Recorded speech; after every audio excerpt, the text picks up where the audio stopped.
Hey YouTube, it's me, it's Thomas. Probably wondering where I have been, and to be honest, I've been everywhere. Literally everywhere. The past 3 years, what all has gone on since, I think that was the last time I did one of these videos. Well, let's see, changed jobs, moved, bought a house, did a couple of upgrades at work, and now here I am, back in a new shop again for, I can't even tell you how many times I think I've been in a different shop. So anyway, new house.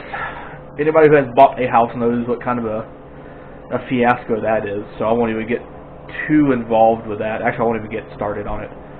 But yeah, new house, new shop, and much smaller shop than what I had previously when I was in Florida. This one's just barely bigger than a one-car garage. Matter of fact, the car will barely fit in here if I take a bumper off of it. That's how small it is. But it's big enough to do mostly what I need to do. So yeah, the past 3 years, did a car project, got that out of here. That's how I know it fits with the bumper removed. It's now sitting outside of the car cover, and now it's time to do some RC stuff. I have been doing a little bit of RC stuff off and on over the past 3 years. I got the big Starship from Merlin when he passed away. I got his big Cessna as well, so I've been kind of working with those two things. The Starship is being the Starship, which is an interesting project to say the least. It's in need of some repairs if you've seen the video that I last uploaded of that. The big Cessna is doing pretty good. I need to do some repairs and upgrades on the retract units for that thing. The original builder didn't put any bronze bushings on the pivot pins, and the pivot pins are very small, only 1/4 of an inch, and for a 100-pound airplane that doesn't work too well. So that stuff needs some upgrades and some improvements. Otherwise, it's a great flying airplane for how big and how heavy it is. So yeah, there's those two things, both the little things, a couple things with my son, trying to get him involved in the hobby, but he's a typical 8-year-old. He's into everything all the time, and it's never the same thing. So we'll see if he kind of settles down and gets into the hobby. If he does, great. If he doesn't, oh well. No problem. And then there's my daughter. She's just turned 5. She kind of shows some interest being out here in the shop with me. So we'll see what she does. So yeah, new shop. Lots of new cool toys. I got the garage shop. I got this door back here behind me, which is what I call affectionately the tool room. That's basically where my saws, drill press, sanders, and the CNC router is. Basically everything that makes a whole lot of dust stays in there. That's why it's in the doorway on the other side, so I can shut it off and do some dirty stuff there. Eventually that won't be quite so dusty once I get a dust collection system worked up. I got this thing here under this unknown piece of plastic, we'll call it. It's a downdraft table I just made a couple of months ago using an old furnace fan for like a central heat and air system, and just some 1/4-inch plywood and some 2x2s, and that thing works amazing. It's got 3 HVAC like air conditioning filters to filter to the dust as it goes through, and as long as the filters are mostly clean, it does a really good job. So there's that. Like I said, I got the CNC router. Upstairs in the house, I've got my own office now, which is awesome. I've got a ton of tools in there. I got the vinyl cutter. I've got the little Robo 3D, the small 3D printer. I've got what I have deemed the BA 3D, which is the big ass 3D printer, which does a 24-inch by 24-inch by 36-inch build volume. So it does really big things, but it's very low quality, I'll say, but the quality is still pretty good. And then I got a little Elegoo Mars, which is my first foray into SLA printing, which is a it's a UV sensitive resin, so it's basically an LCD display with a big LED, a UV LED under it.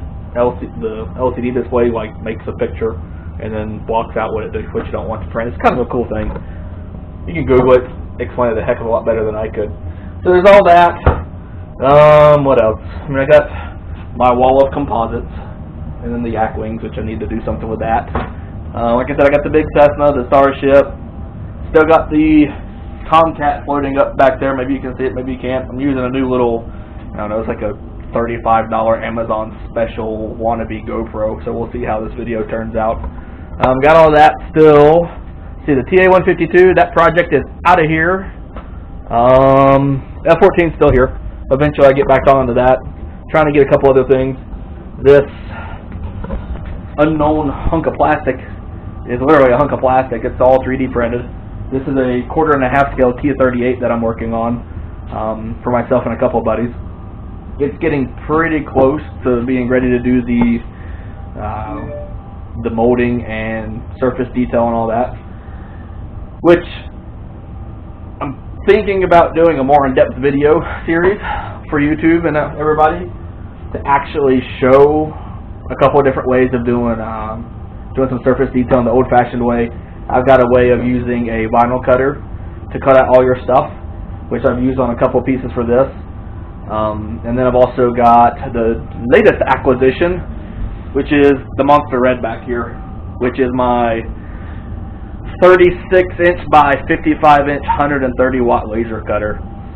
So yeah, I figured why not pick up a laser cutter. I got it almost everything else as far as tools. I just need a CNC mill and a CNC lathe, and then I'll be pretty much set on tools that may be needed. So yeah, like I said, it's where I've been the past 3 years or so.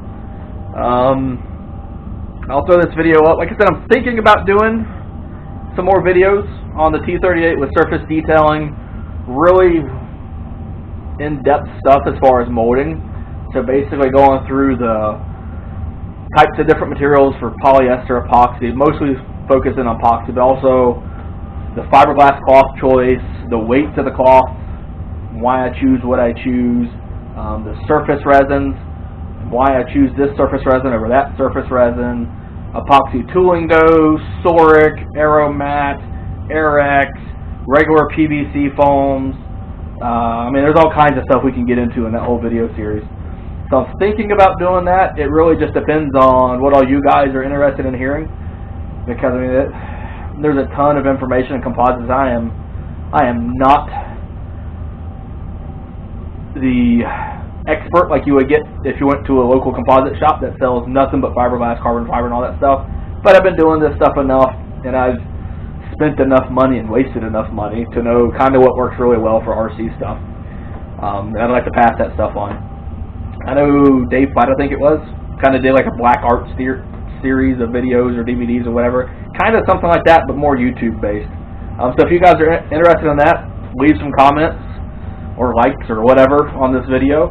And if there's enough interest, I'll do that. If not, I'll do it, just not as in-depth. So yeah, that's where I've been the past 3 years. I'm going to try and get these videos out a little bit more often. My new job, I'm only home about 10 to 12 days a month, and I only get maybe 5 or 6 of those a month to actually come down here and spend a lot of time in the shop. So I might not get them out weekly, definitely won't be weekly, but I'll try and at least get 1 or 2 out a month if there's enough interest for all this stuff. So until then, y'all have a good one, and we'll see you later.